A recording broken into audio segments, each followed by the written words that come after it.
And good morning to all of you. There's a good true story in the Reader's Digest this week about a guy who was married twice. He has a daughter who's 3 years old from his first marriage and another daughter from a present marriage. And he's with both of them, and he went into this Sunday school at the church, and the Sunday school teacher knows him and knows of the girls. And so the Sunday school teacher says to the 3-year-old girl from the previous marriage, "Oh, is this your half-sister?" And the 3-year-old says, "No, she's all there, she's just little."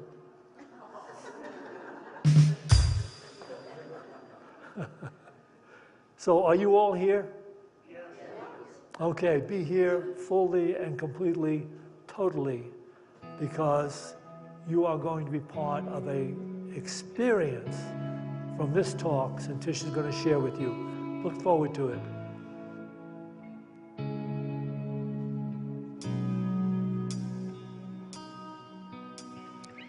Good morning, everyone. Welcome to Unity of Boulder. Everyone who's joining us in-house, everyone who's watching on a screen of any type. We just love hanging out with you, so thanks for joining us each Sunday. I would like to thank everyone who was involved in putting on our Easter production last week, our amazing band, all our singers, everyone who's up in our booths and our tech crew. Just want to thank everyone. It was an amazing show, and everyone did a fantastic job, so thank you. So now I'd like to welcome out one of the lead of our prayer partner team. He's a board member. He was also one of the singers in our show, Steve Sheets, and he's going to read the daily word for us today.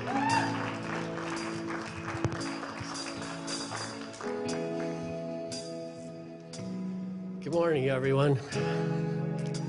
It was good to hear that you're all here today. It's good to see your smiling faces. So I'm happy to share the daily word with you today. Sunday, April 12th, 2026, inner peace. Secure in the presence of God, I am peaceful and strong. I find comfort in knowing I am never alone because God is always with me and within me. God is always with me and within me.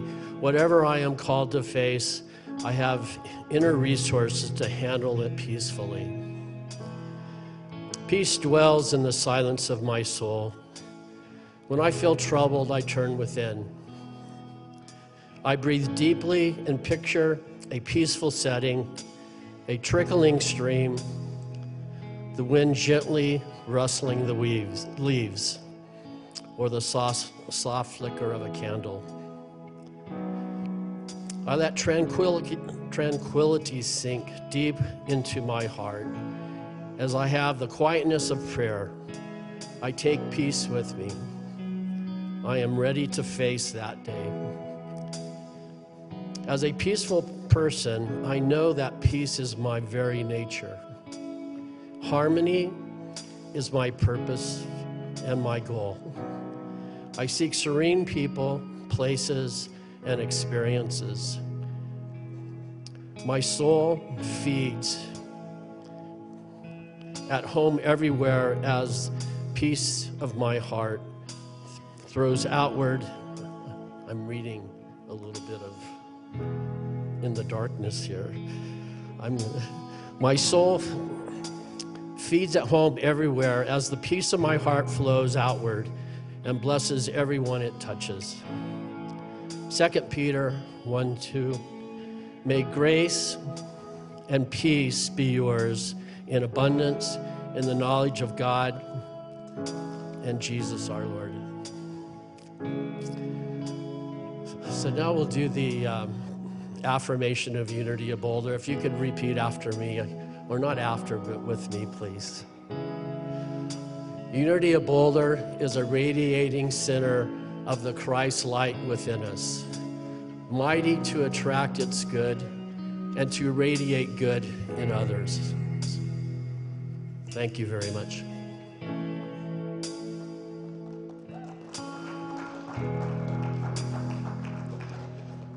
Thank you, Steve. So this is the point in our service, which is a call for prayer. This is an opportunity for us to align with our higher consciousness and recognize any friends of ours or family members that are facing any issues right now in health, mind, or spirit. And so you can write their names down on a piece of paper if you'd like, just their first name. We know that the universe already knows what they need before we even ask. It's really just us aligning and adding our own consciousness to the healing in them. And you're welcome to write your own name down as well. And it will be picked up by Lisa Temple, who's on our prayer team, and she'll collect the names and then she'll put them in our prayer box, which is still backstage since Easter, but it will go in the prayer box. We'll be prayed over for another 30 days here, and then sent to Silent Unity to be prayed over for another 30 days. But we like to sing this song to come into the presence of this holy space and leave the world and the energy of the world outside these doors, and allow this to be a blessing for ourselves to be in the presence of the Spirit of God and the love of God. So we ask you to sing with us. They say to sing is to pray twice. You are the air I breathe. You are the air I breathe. Your holy presence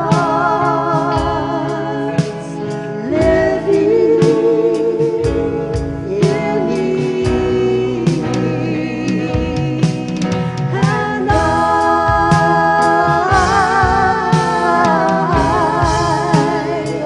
I'm grateful for you.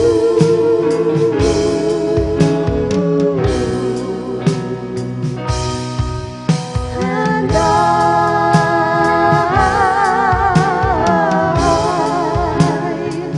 I'm grateful for you.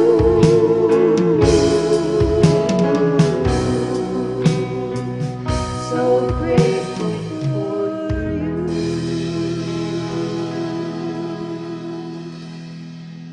And so it is. All right, we're going to invite our entertainment club up to sing our opening song, and we invite you to sing along with us.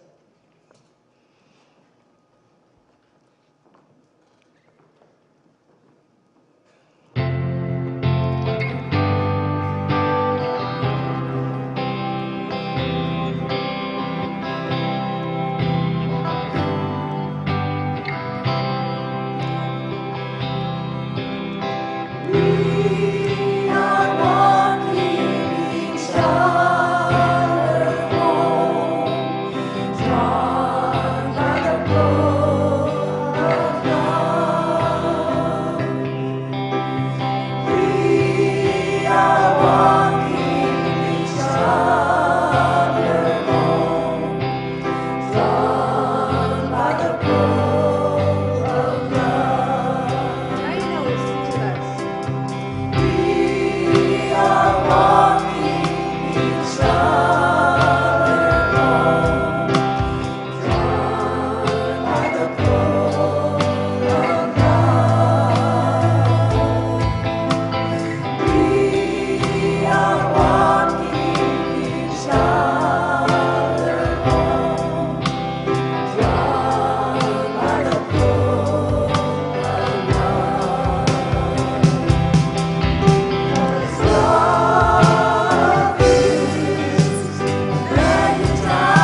Beautiful singing. And if you're new today, you can put your hands in the air and our ushers will bring you a gift for visiting with us. Thank you. We have a gift for you. And now for our special music, or here's Mike. I'd like to welcome our special musical guest today. I'm sure a lot of you recognize Rebecca Abraxas. Welcome back. Welcome back, Rebecca. Well, Rebecca, for quite a while, for quite a few years now, as the third Friday of every month, does a sound healing experience downstairs in our beautiful meditation room. And she is doing one this month, which is on April 17th, so not this coming Friday, but no, it is this coming Friday. Yes, I should know, it's my birthday. I should know when that's coming. But it's kind of a bittersweet announcement. Rebecca is moving, and this is your last chance. So if you have not come to one of her sound experiences downstairs in the meditation room, this Friday is your last chance. She's moving so far away, she's literally going to have to learn a new language. So, Rebecca, thank you for all your sound healings, and just pleasure. Thank you. So, Thank you. But this Friday, last chance, Rebecca, go get them. Show me the way. Show me the way of love. Show me the way.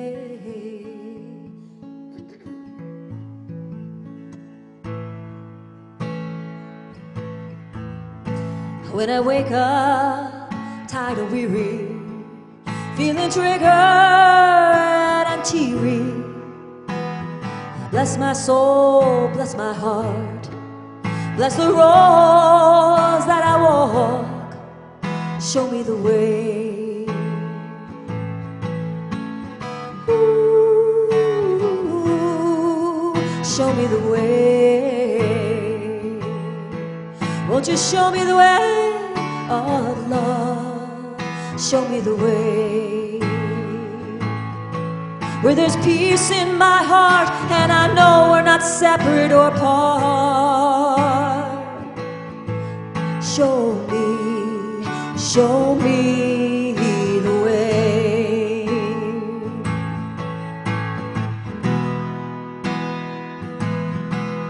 When my mood gets the best of me, and light me up, set me free.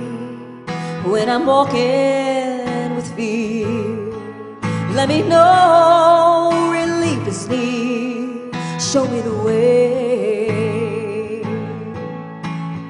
Ooh, show me the way.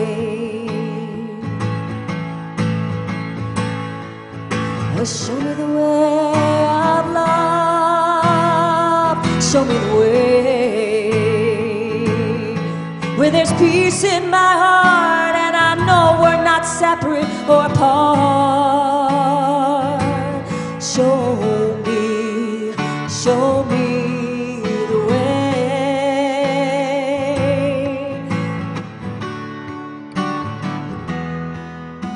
Ooh,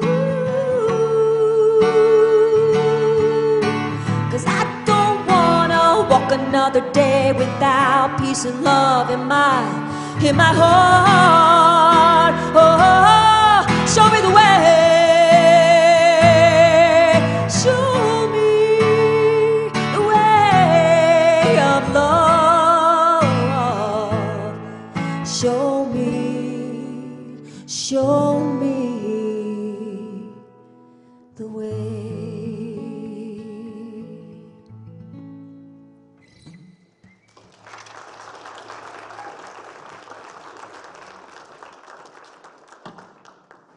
Thank you, Rebecca.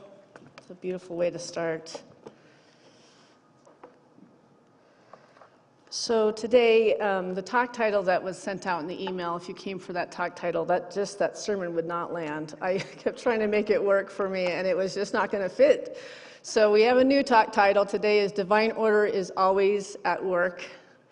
You have to flow, right? She's saying, show me the way. You know, living in a place of understanding. Oh, you're right here. Living in that openness that when something is not working that we're going towards, eventually we got to scrap it. We got to listen to that divine. Everything's in divine, and something is always being awakened in us. And when we can really start to learn to flow in the currents of what is showing up and what is pushing you in the positive direction, and if there's something where it just feels like the door is shut, can we keep ourselves from knocking on that door that's closed and recognizing there's something else for us to do in our unfoldment at that any given time, right? That's really what divine order is about. It's, you know, sometimes you might be in a challenge in life, and in unity people say, well, but it's all in divine order. And sometimes that can sound like spiritual bypassing, which I don't love.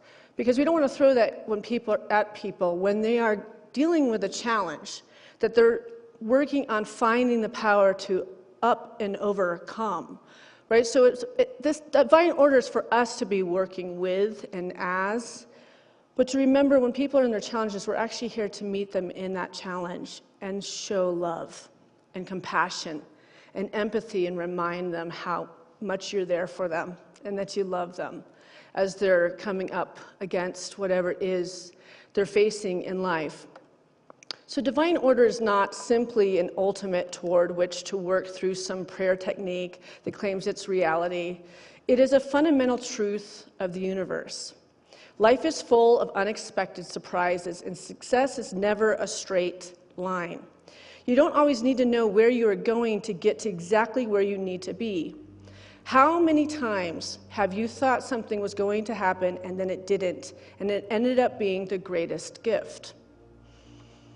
Right? And I think as we get older, we have a better perspective of that because we've had enough of those inserts of spirit taking form or taking hold of us in our lives when we're in a particular crossroads, and that something we were kind of attached to fell away, but then something else took over, and it had much greater posterity and love, and it was bringing you to more of what you really didn't know you needed and wanted, but it actually unfolded exactly what you couldn't maybe even dream for yourself, right? So it's really it's a walk of faith, that there is something greater at hand, that there is this ethereal nature of love that is always moving in and through our lives if we're taking the time to meditate, to align with this greater love. And you can call it God, you can call it source, wisdom, whatever word makes you feel divinely enfolded with good, right? We get some of the dogmas in the way, and sometimes we just have to remember that we're divine creatures and that we're here to unfold a beautiful calling in a life. And when we really listen for that, and it's not just for those of us who are 20 and 30 and trying to figure out the big bang of what the calling is, we're always being unfolded into greater and better versions of oneself. And when we have the challenges that do show up, those are activators. And those are usually opportunities for us to go back home, walking ourselves back home to this love and listening more deeply to what is being called in any given situation or circumstance. So the kingdom of heaven, which Jesus referred to as existing in the very midst of us here and now, is an opulent kingdom of substance and of creative ideas. And the supply to meet our needs is right where we are and what we need. So when we can get out of that fear-based nature that things are going astray or awry, when we can believe that I can't wait to see the good that's happening from this, right? That's a Catherine Ponder statement. When we're seeing stuff kind of falling away and we're kind of attached, it's affirming, I can't wait to see the good that's going to come from this. Because there's always good, because there's always God, right? And so I think it's really getting yourself into this position of peace and looking through the eyes of wonder again. And not getting stuck in our narrow view of our life from everything we've already known. So we keep coming at the discords with the same knowing that we've already known instead of opening up to a more expanded consciousness, a more revealed consciousness that is directing and driving everything in life. This talk came through on Friday and Saturday after we put on a big production last Sunday for Easter, and I was the director and the creator of the whole thing, and it was a big labor of love, and it was such a wonderful experience, and it went so well. But I was pretty exhausted after that, and then I had a lot of things waiting on Monday that were just situations that were going on in people's lives, and they needed me for that rest of the week, which I had put off a lot of things I needed to get to. So it was one of those weeks, like I needed that spaciousness and peace and space, but it wasn't going to happen. So what do I do in that? Do I get frustrated that the universe isn't supporting me, and look at this big production I put on with all my kids in it? And I mean, to have your kids in productions is actually a lot of work, because you're constantly keeping them focused. They think they can get away with behavior that other people don't think they can. So it's a little more work. And then all these things landed on Monday, and I'm like, I can't get to these things that I put off for 4 weeks, because all these parishioners needed things. And I found myself on Monday going, I've got to get into that spaciousness regardless. There has to be enough love of oneself to take that day, to take that beat, and to meditate, and take Epsom salts, and do the things I needed to do to get myself back into a state of homeostasis and balance to then address on Tuesday. But I started Monday going, I got to just start putting the fires out. Who recognizes that? When it's all coming in, we just want to hurry up and put the fires out. And I think that's just the human nature, right? We think we can get ahead of it, and then we'll give ourselves the spaciousness. Then we'll give ourselves the Epsom bath. But when we're living in the design of divine order, we recognize that this test of all these things waiting on Monday for me is really an opportunity to say, when is enough? How much am I trying to prove to have people accept me and love me? I make myself accessible to everybody because I want to make sure that I'm worthy of the calling that I live in here. I recognize there's an insecurity underneath the fact that I feel like I have to pull these fires out when the Christ consciousness is in everyone here. You guys are already whole. I already see you as whole, and yet it's my fragmented lower self that still exists from old wounds that addresses that there's brokenness in anyone. Are you following me with this? And so on Friday, my eldest daughter, called me, and she was in a big, just not getting along with her best friend, not getting along with her husband. It was a day, and I could tell I had to take the time. This was the second time I tried to give myself spaciousness, and then this phone call came in, right? You're like, okay, here, I just got a beat, got a breath. Oh, she's calling. And this isn't just like a basic phone call. This is really more of a phone call that she's calling mom to not be a mom, but to be more like a minister. Because she's in her Saturn return. And the Saturn return is from age 28 to 31.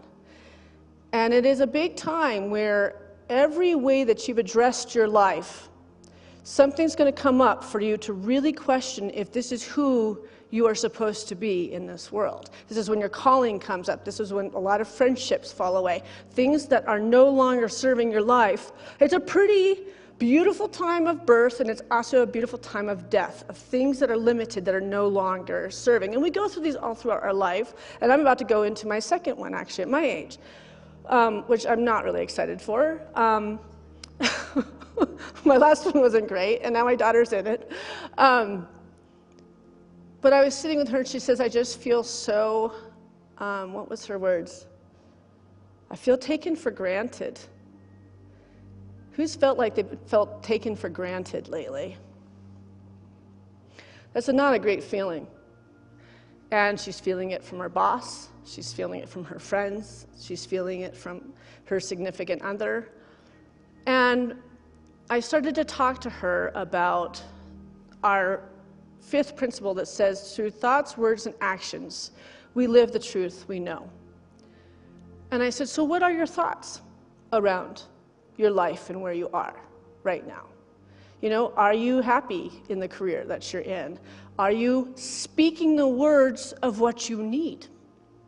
Are you putting boundaries in place so that you can do the things and the traveling and the stuff that she really loves? And all the answers to it was, no, I'm not. And I said, why?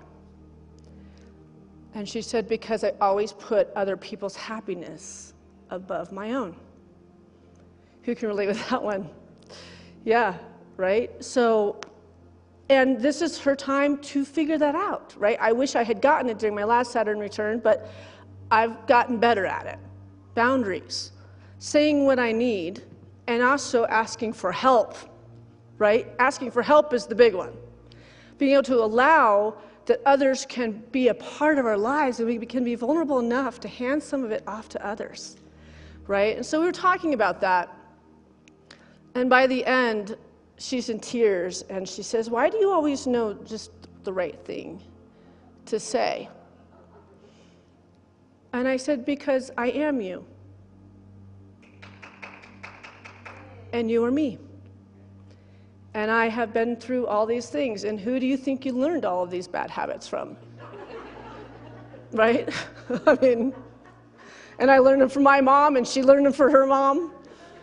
And we're trying to change these generational issues. You know, luckily they're not horrible generational abusive issues, but they're still issues.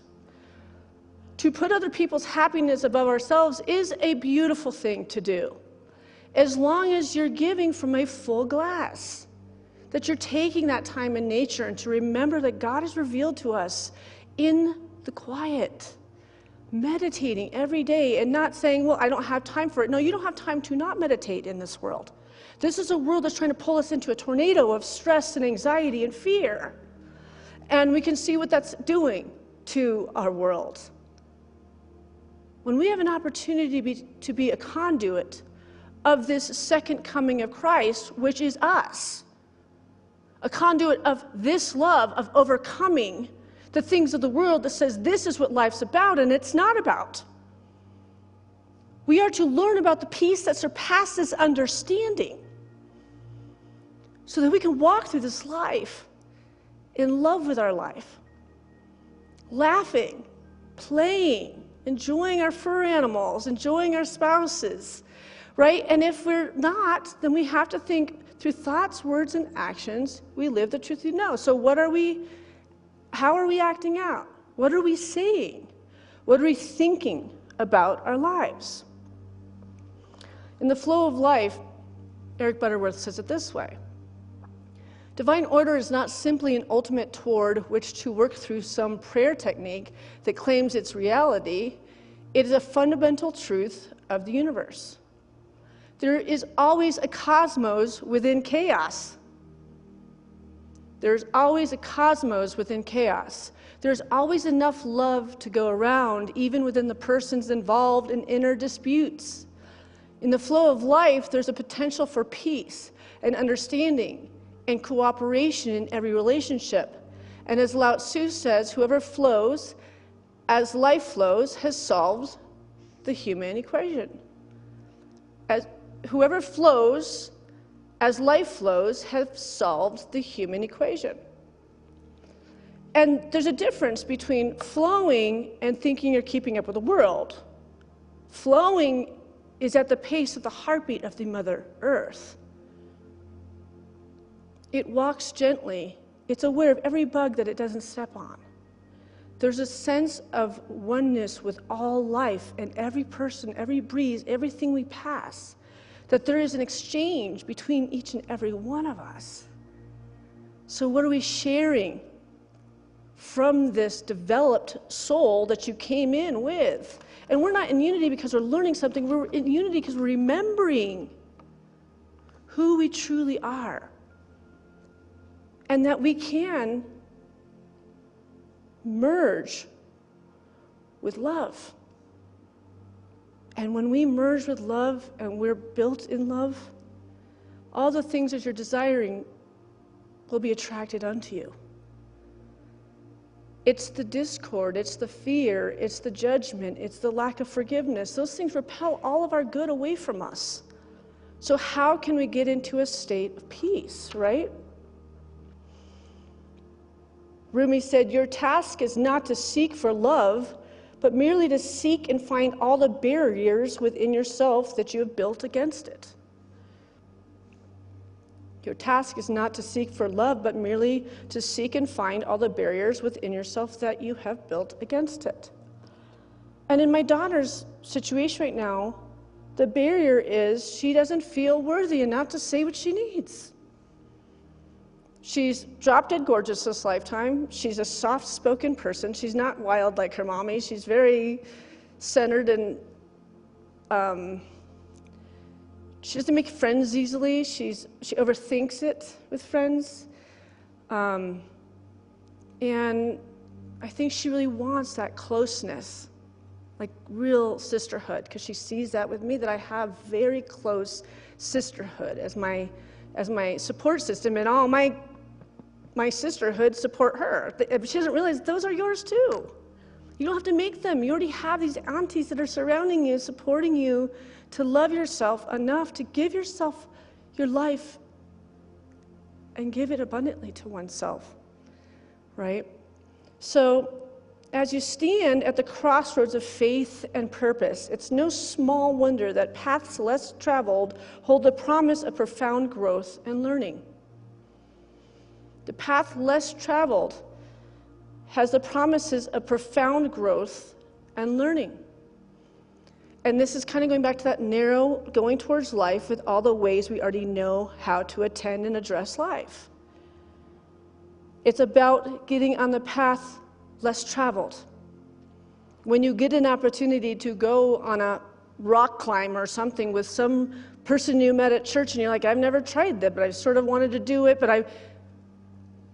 it's that moment where we say yes, when everything inside us is saying no because it's new. Not because you would put yourself in danger, but like not listening to that, that's not how I really do things. You know how we kind of get set in our ways, and I just don't really do things like that. And but when those paths open up to us from other sisters and brothers who are coming into our realm, there's a divine order in it. How would we get off of our tunnel vision track if we didn't have our sisters and brothers helping us get on to the right one? Right? This comes down to the Edgar Cayce work, where he talks about how we travel in soul families. And he's the most documented psychic. He's a proven psychic. And he would go in a sleep state and tell people about, we have like a file, it's called the Akashic Records. And every lifetime we've lived here, there's a record of us. And so each lifetime we're here to grow and move closer and closer to our experience of God as us in this world. And so some people go forward and they grow, and some people don't. And there's no God that's judging you, but you know that you're in divine alignment or in divine order because what you're doing feels really good. That's when you know you're on the right track. You don't have any guilt. You don't have any shame. You don't have any of those limited statements. You feel really good because you know why? Because you feel God. When you're doing something against what is the nature of love and God, we do have guilt and we do have shame because we're pushing our will to try to make something stay the same even though that season is over. Can we let a door be shut and start searching for the doors that are open?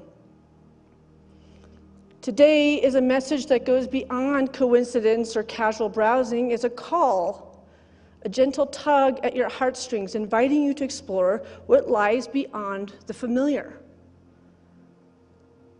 What lies beyond the familiar. And that can be really exciting, right? Some of us don't want to look beyond the familiar, but how are we going to ever shift into that which we're feeling those nudges and those callings towards if we aren't willing to open our lens more like to an eagle view, looking upon our life from a bigger picture, and be willing to build from that view? Charles Fillmore, our co-founder of Unity, said this: "Surely you don't want to stay in the same rut always. Aren't you willing to let the Spirit of God in you draw you out in different phases of expression and development? You've accustomed yourself to certain ways and acts and returns, and you don't want to be shaken out of these habits. But it would appear that Spirit has taken a hand and is insisting that you look a little deeper into this storehouse of mind and substance and love, and launch out in a different course of action and service and growth. Surely you don't want to stay in the same rut always. So what are some of those ruts that does anybody want to just spit one out? Work?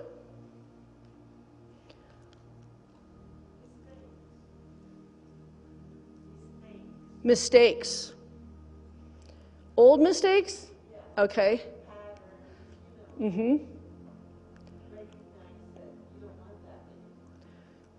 And so what do we have to do to get rid of us constantly rebuilding on the old mistakes?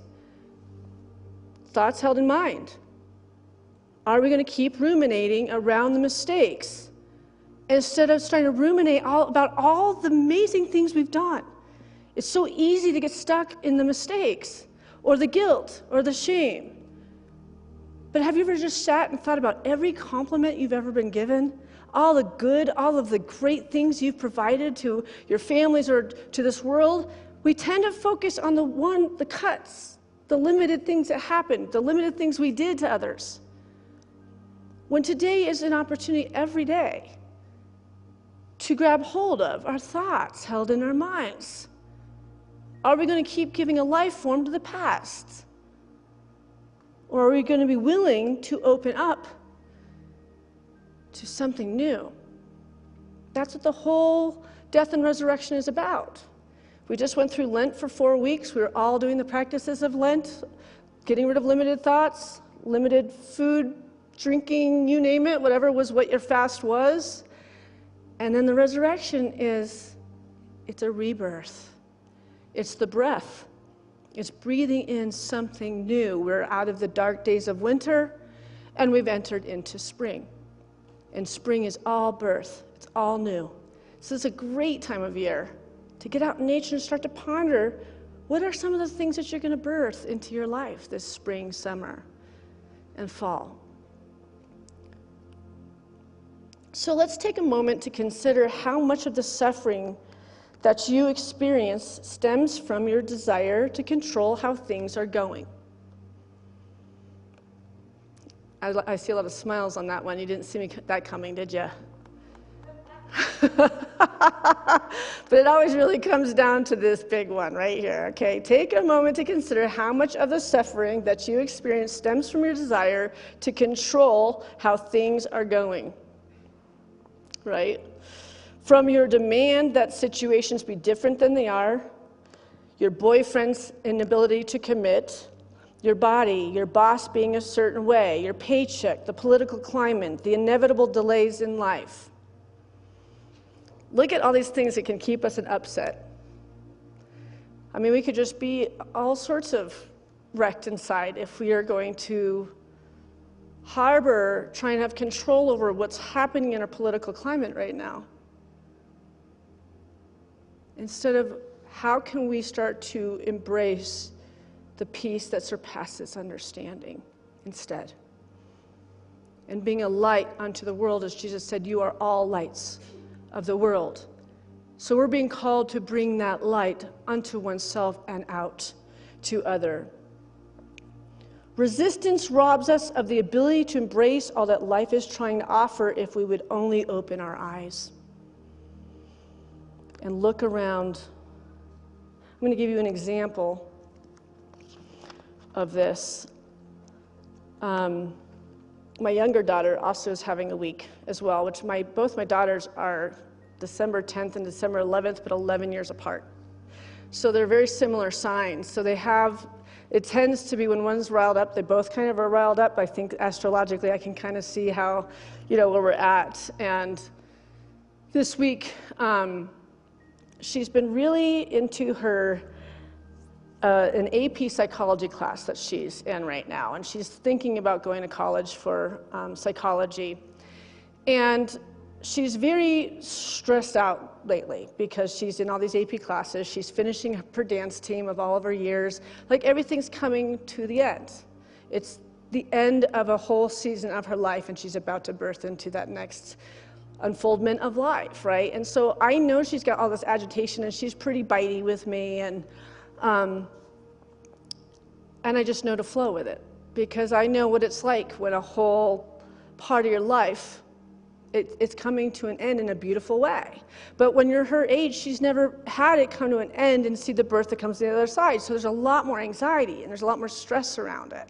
And so she's talking about AP psychology and all the different mental diagnoses that there are, and all the medications that are available for all of them. And she's diagnosing us all with all sorts of mental illnesses lately, especially me, and the medications I probably need.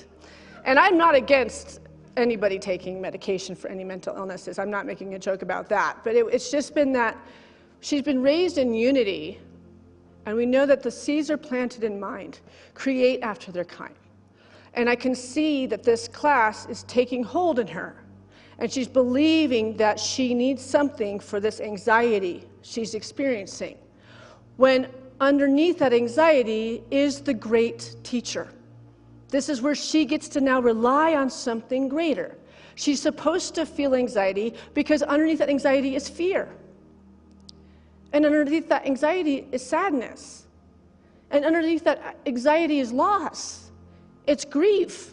She's in a preemptive grief of the life she's only known. But we don't raise our children to understand that grief is part of life. It's okay for you to cry about this. You don't have to keep biting mom's head off because I'm trying to walk you through this or companion her through it. I also was terrified when I graduated from high school. I didn't know what I wanted to do. I know she really doesn't know what she wants. We all have a goal, but we don't really know what we want when we're 18.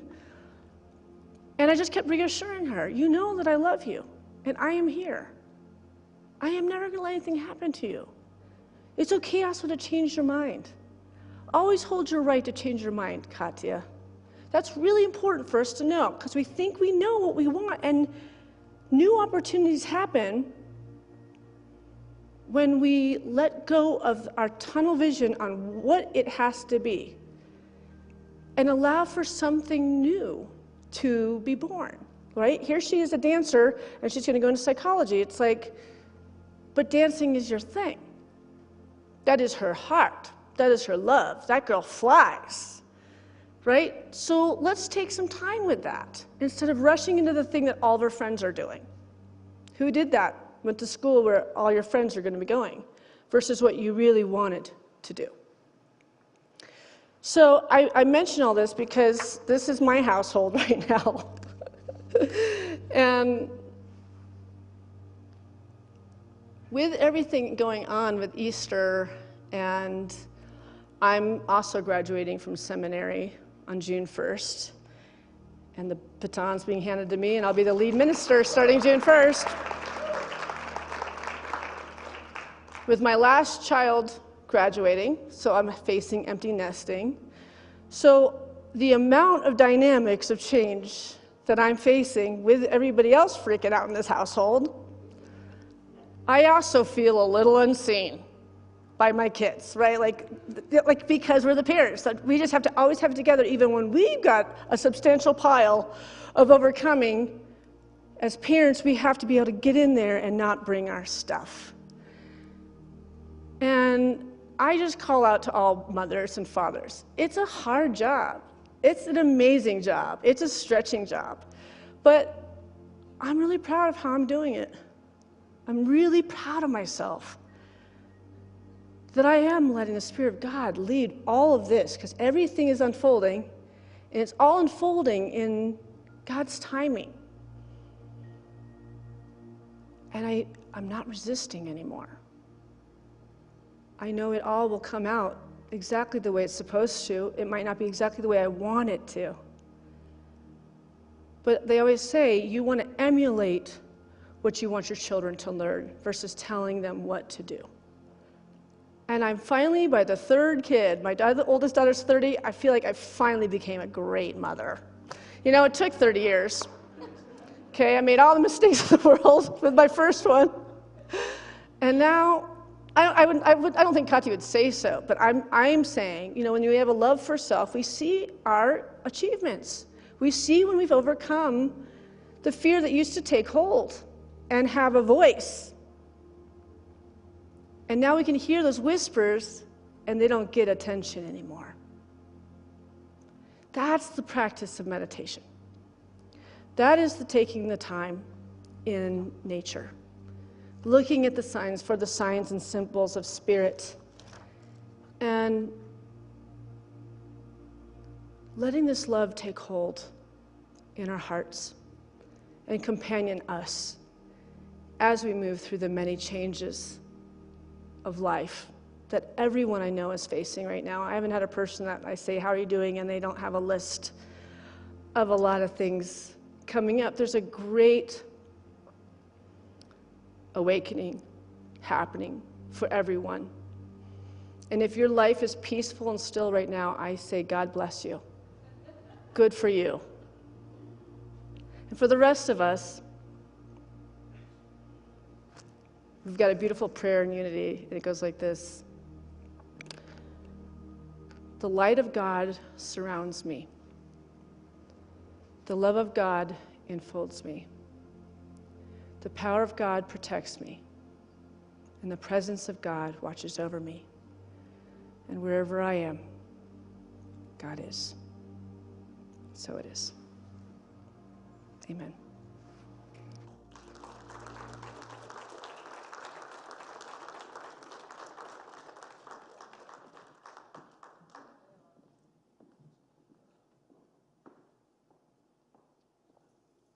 Well, once again, we have received a beautiful information, not just high-flying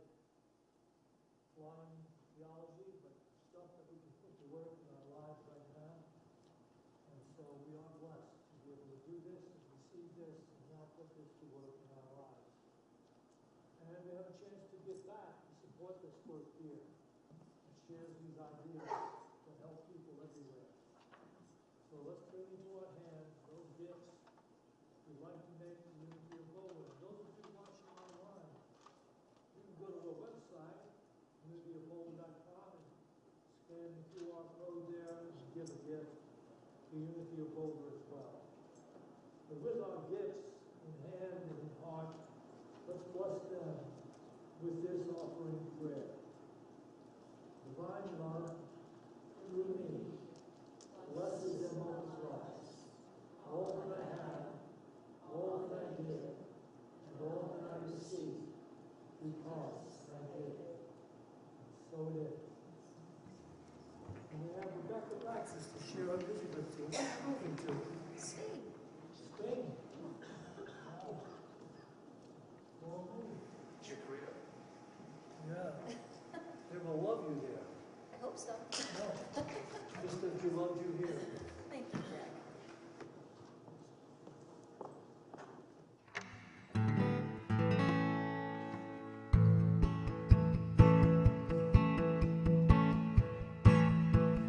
Lying in the tall grass, looking at the stars with their shining mass, I start to think to myself, what did I come here to be? Am I missing the mark with being me? Did I choose to come here? Did I jump in with no fear? Something, somehow, someone said yes to life. Something, somehow, someone said, I'll fly my kite. I'm jumping in, I'm ready for the prize. Something, somehow, someone said, I'll trust this life. Sometimes I hear myself yell from anger and regret in my private hell. Can I take back all of me, all the times my anger had to scream. Then I hear the silence say to me, trust life and life trusts you. There's nothing to undo.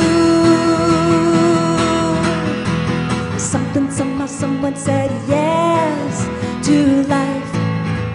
Something, somehow, someone said I'm flying my kite. I'm jumping in, I'm ready for the price. Something, somehow, someone said I'll trust this life.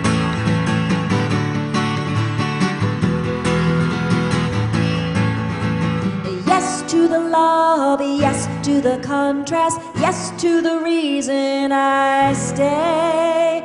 I run, I pray. Something, somehow, someone said yes to life. Something, somehow, someone said I'm flying my kite. I'm jumping in, I'm ready for the prize. Something, somehow, someone said I'll trust this life. Okay. That was perfect timing. Just pop. All right. Well, we have prayer partners available to you at the end of the service. They're right over here. You can stay seated in your seat and they'll come find you and pray with you in our beautiful meditation room after the service. We also have refreshments in the fellowship hall with coffee and food and all that good stuff. And then I will have my discussion group in the back of the sanctuary back there. It happens about 5 minutes after the service is over, and we just sit and share what's on our heart. You can ask me questions about unity or questions about the sermon itself. So we just meet back there in about 5 minutes. You're welcome to get food and drinks and bring it to the circle back there. But we're just going to rise and sing Let There Be Peace on Earth, because I know we really need that.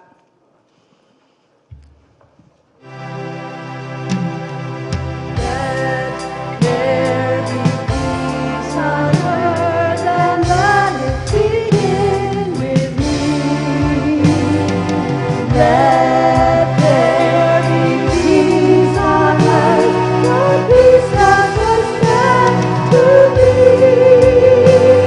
With God as creator, can we all agree?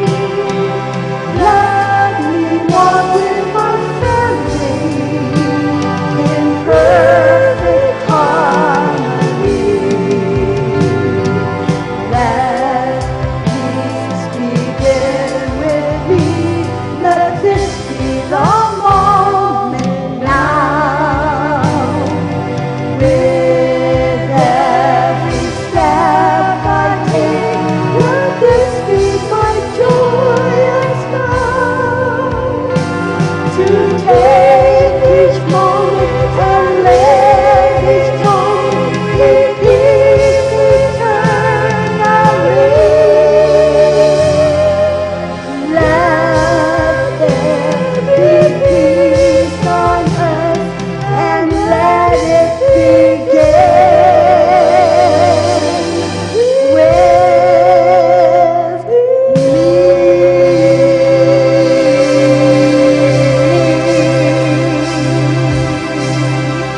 And now release it and let it go.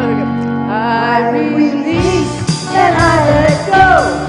I let the Spirit run my life, and my heart is open wide. Yes, I'm only here for God. No more struggle, no more strife. With my faith I see the light. I am free in the Spirit. Yes, I'm only here for God. I release and I let go. I let the Spirit run my life, and my heart is open wide. Yes, I'm only here for God. No more struggle, no more strife. But with my faith I see the light. I am free in the Spirit. Yes, I'm only here for God. Now, church, let's hear you.